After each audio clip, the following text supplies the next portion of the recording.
Concordat Corriers Kharasad sapensio ცვლილებების ძალაშია პირველ ეტაპზე თანხა პენსიონერთა სამი კატეგორიისთვის გაიზრდება და ბიუჯეტიდან გამოყოფილი 5 მილიონზე მეტი ლარით დაფინანსდება. Სამთავრობო პროგრამის კიდევ ერთი ნაწილი კი რამდენიმე თვეში ამოქმედება და სოციალურად დაუცველ ოჯახებზე გავრცელდება.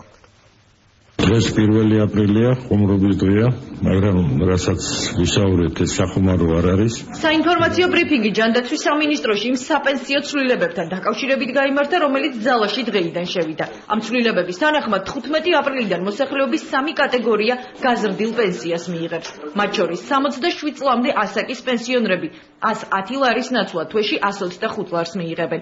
ასევე 125 ლარს მიიღებენ ყოველთვე პირველი ჯგუფის შეზღუდული შესაძლებლობის მქონე პირები. Ხელახალი დაანგარიშება მოხდა ძალოვანი სტრუქტურების პენსიონერებისთვისაც. Მათი პენსია სტაჟისა და დამსახურების მიხედვით დაითვლება.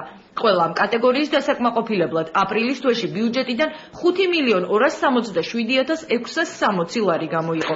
დღესვე ჯანდაცვის სამინისტროში იმ ცვლილებების შესახებაც ისაუბრეს, რომლის განხორციელებასაც სექტემბრიდან გეგმავენ. 2013 წლის 1 სექტემბრიდან ყველა პენსიონერის და პირველი ჯგუფის ინვალიდის პენსია 125 ლარიდან გაიზრდება 150 ლარამდე. შეზღუდული შესაძლებლობის მქონე ბავშვებისა და მეორე ჯგუფის ინვალიდობის პენსია 60 ლარიდან გაიზრდება 100 ლარამდე, ხოლო მარცხენა დაკარგულების და პოლიტრეპრესიულების პენსია 55 ლარიდან გაიზრდება 100 ლარამდე.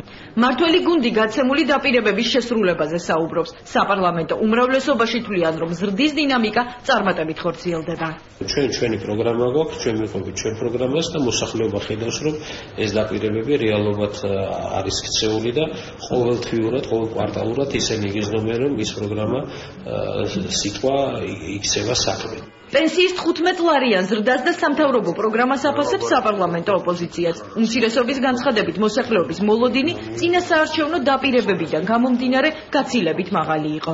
მოლოდინი მაინც გაცილებით მეტი ქონდა საზოგადოებას პენსიონერებს, იმიტომ რომ კეთდება მუდმივად განცხადებები კეთდებოდა, რომ მოსვლისთანავე იქნებოდა 220-230 ლარის ფარგლებში. ჯერჯერობით ის არის, რაც იყო დაგეგმილი წინა ბიუჯეტით, წინა პერიოდში 150 ლარამდე, 100 დოლარამდე ზრდა. ოპოზიციის განცხადებით პენსიის 150 ლარამდე გაზრდას 2013 წელს წინა ხელისუფლებაც გეგმავდა. ისინი პენსიების ზრდის დინამიკას იხსენებენ. სტატისტიკის მიხედვით, ბოლო 8 წლის განმავლობაში პენსია 9-ჯერ გაიზარდა. 2004 წელს საპენსიო მინიმუმი 14 ლარს შეადგენდა. 2005 წელს ეს თანხა 25 ლარამდე გაიზარდა. მომდევნო წელს 38 ლარი შეადგინა. მორიგი საპენსიო რეფორმის შემდეგ თანხა 55-მდე, მოგვიანებით კი 70 ლარამდე გაიზარდა. 2011 წელს პენსია საქართველოში ჯერ 80-ის შემდეგ კი 100 ლარი იყო. 2012 წელს თანხა ისევ გაიზარდა. ის 140 ლარი, რომელსაც სახელმწიფო თითოეულ პენსიონერზე ხარჯავდა რამდენიმე კომპონენტისგან შედგებოდა,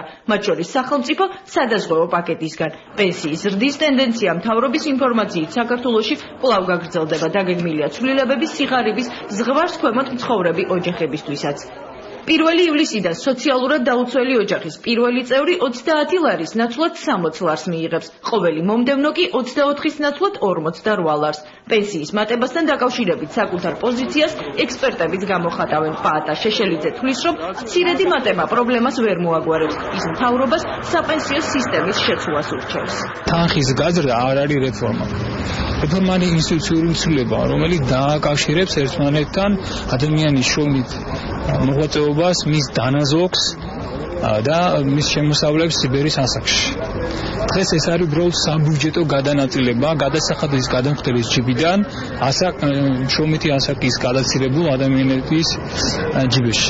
2013 წლისთვის დაგეგმილ ცვლილებებზე სახელმწიფო ბიუჯეტში 1.600.000 ლარზე მეტია გათვალისწინებული.